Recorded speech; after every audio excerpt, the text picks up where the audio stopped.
Today we're going to talk about something that I don't talk about that often, and that is Bible prophecy. And the reason I don't talk about it that often is not because I'm afraid of it, not because I don't think it's a good study or something worthwhile to look into. It's just that I don't really like people's reaction to prophetic information. I think that prophecy was given to us for a reason, and we're supposed to study it. It's a huge portion of our Bible that we shouldn't be afraid to look into. But so often people just want the secret information. They want something titillating. They want something intriguing, something that they know that others might not know, something that might keep them safe in a difficult time. And I just don't think this is why prophecy was written. I think it was mainly written for our ability to watch and discern the time. So as things unfold, we're supposed to look at the Bible and see that God is the God who declares the end from the beginning. And then that should be motivating for us to follow him more closely, to obey him more readily, to love him more dearly. I feel like I'm singing the Godspell song day by day. But really, I think it was meant as a warning to us to flee from evil and do good. And that's it. Now, yes, there's going to be interesting things that happen as time goes on, and there will be earth-shattering events, and that's all true. But I think that us trying to predict those things ahead of time from what prophecy says can often get us into more trouble than it can actually help us. And it's not that, again, we shouldn't be looking into this. We should be looking into it, and we should be trying to discern the times. But anytime someone feels like they have a corner market and they know exactly how something's going to happen, they know the dates, they know the times, they know the major figures that are going to take part in this, I always get a little bit skeptical because I don't think that's the purpose that it was written for initially. So as it unfolds, we can see things with clarity, but I'm not here to talk about prophecy today to try and make you think that I have some understanding that you don't have. And that's why I just don't like when people talk about this very often, not because it's not good information or I don't like hearing people's thoughts or opinions, especially if it's based in Scripture, but I don't like the response from others and those that seem to be seeking that information. So if you're here looking for some sort of new revelation or some sort of wild intrigue about the Bible, I don't have that for you. In fact, the reason that I decided to cover this topic, even though it mainly deals in prophecy, is, for one, I got asked to cover it. So someone on the YouTube channel commented and said, I've been wondering about the Abomination of Desolation. Can you talk about that? And I said, absolutely. Anytime someone's interested and they hear what I've said about other things, they like how I approach topics, and they want to hear about something, I'm more than happy to talk about that thing.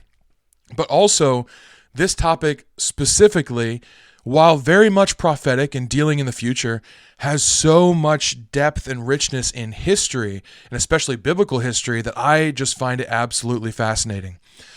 So that's why I chose to talk about this today, and I hope you find it interesting, even though you're not going to get some sort of new understanding of the Bible by any means. So what is the Abomination of Desolation? Well, we find it a couple of times written about in Scripture, and also in some text that is outside of Scripture, namely the Maccabees, which I count as fairly accurate historical accounts. So the Maccabean period was, obviously it's in the BC period. It's kind of in the period between Malachi being written and Matthew being written. So the intertestamental period. And there is so much history in here. The problem that I think keeps this from being something that should be considered Scripture, besides just not really being found in any of the canon lists in like the 1st, 2nd century time, is the fact that it's written from the perspective of the Jewish people who had an extremely nationalistic pride at this point in time. And I think that biases the writing just a little bit. And so I'm not saying that's the reason God decided not to include it in the canon of Scripture.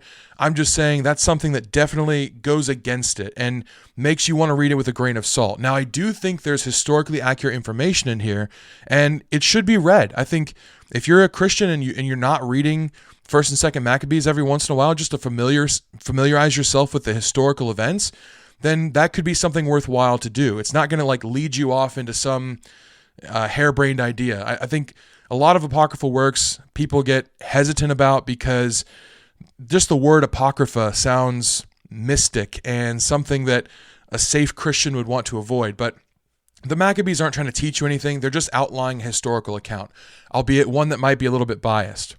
So during this time, this is actually the first time that we hear about the abomination of desolation in practicality. Now, it is prophesied about before this in the book of Daniel, in Daniel chapter 12. So I'll go there since that is technically the first time that it kind of comes up. In Daniel chapter 12, this is in a vision, and it's just at the end of the book, and there's a lot of strange language in here, but I just want to show that it is in fact listed here. It says, "Many shall purify themselves and make themselves white and be refined, but the wicked shall act wickedly, and none of the wicked shall understand, but those who are wise shall understand. And from the time that the regular burnt offering is taken away, and the abomination that makes desolate is set up, there shall be 1,290 days. Blessed is he who waits and arrives at the 1,335 days.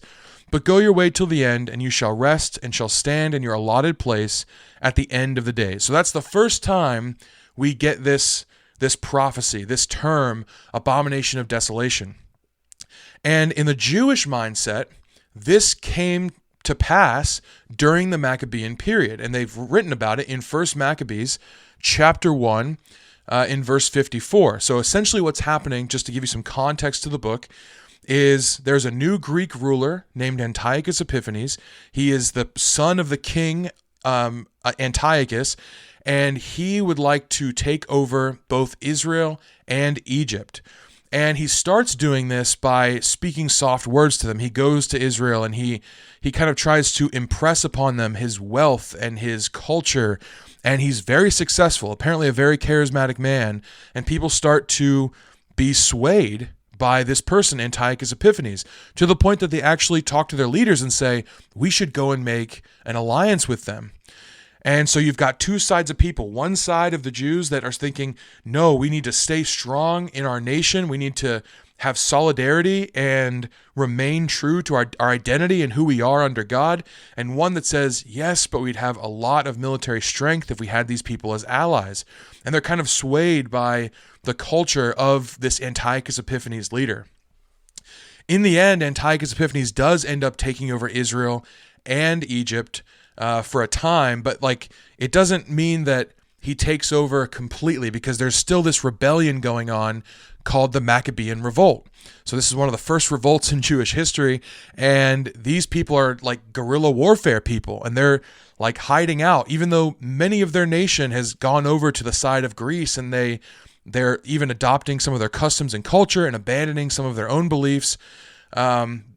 The Maccabees remain pretty strong in their faith and in what they believe.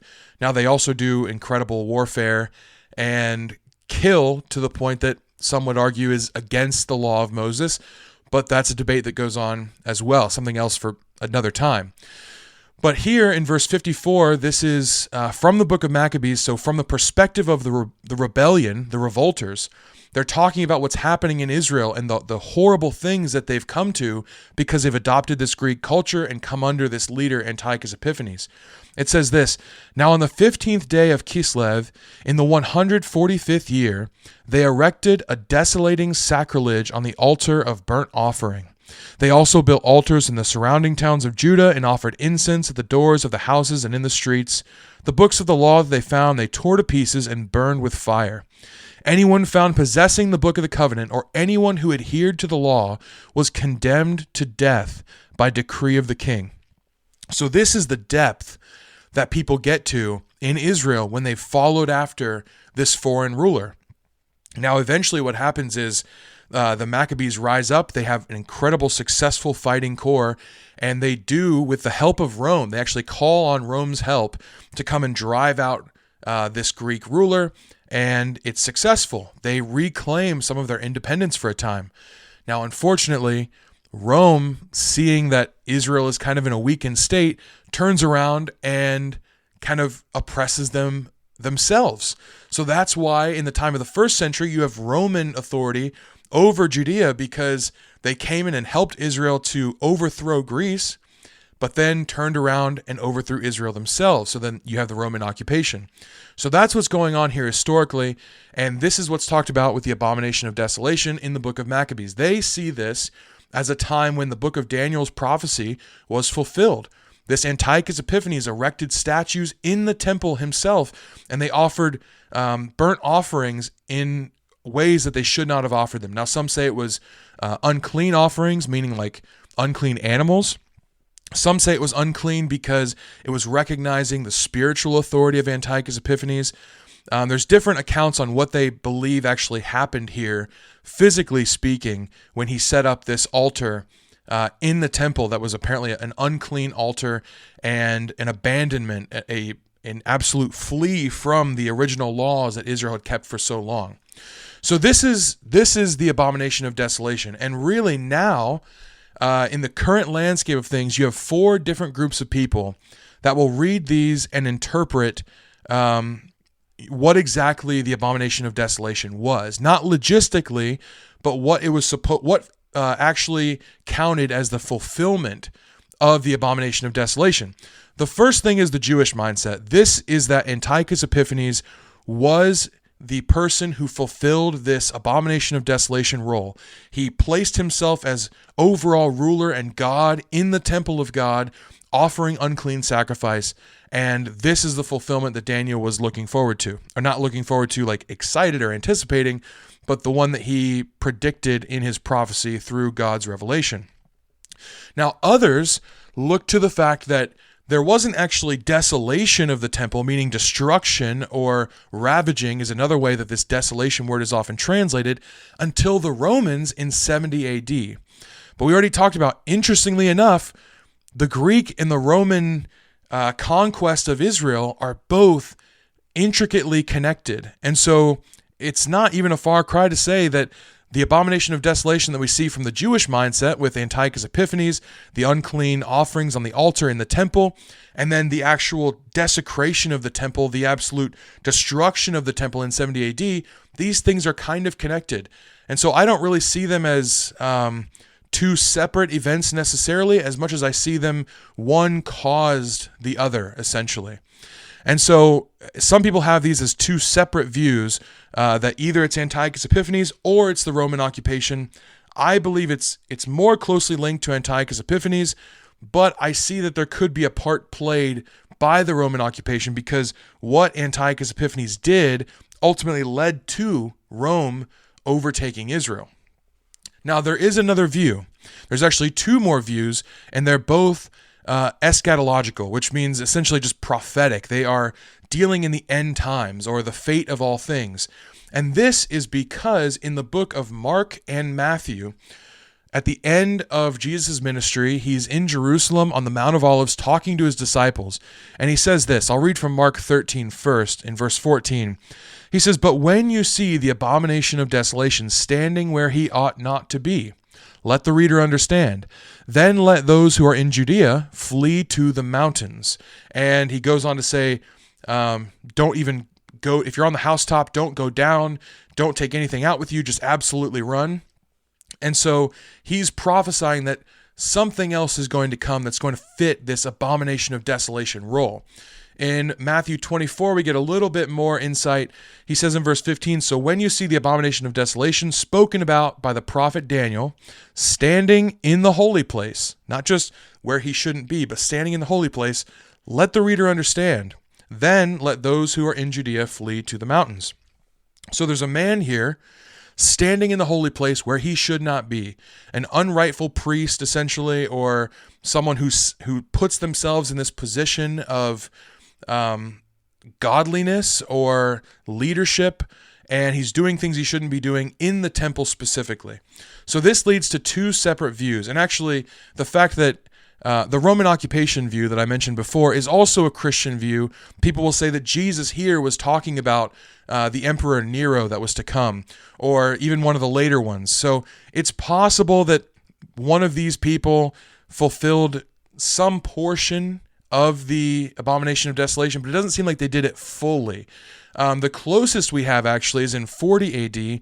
Caligula tried to set up a statue of himself in the temple, but Herod at the time, because of extreme Jewish pushback, talked him out of it. And there was actually a statue built, and it was on its way, and it didn't make it all the way, but it was very close to happening. So it's possible that the Roman occupation had some portion of shadowing of this abomination practice, right? But it wasn't exactly full yet, at least in my mind. So one of these two prophetic views to me seems the most accurate. One is that it hasn't happened yet. We're still waiting on this abomination of desolation, but there will be a temple involved, a physical temple, because right now in Israel, if you go, there is no standing Jewish temple, right? It doesn't exist anymore. It got taken down by the Romans in 70 AD. And then others believe that it hasn't happened yet, but there doesn't need to be a temple. And the people that believe there needs to be a temple look at the language that Jesus speaks with and says he's looking at the temple. How can there be a person standing in the holy place when you don't have a holy place? This doesn't make sense to me. And so they say there has to be a third temple built.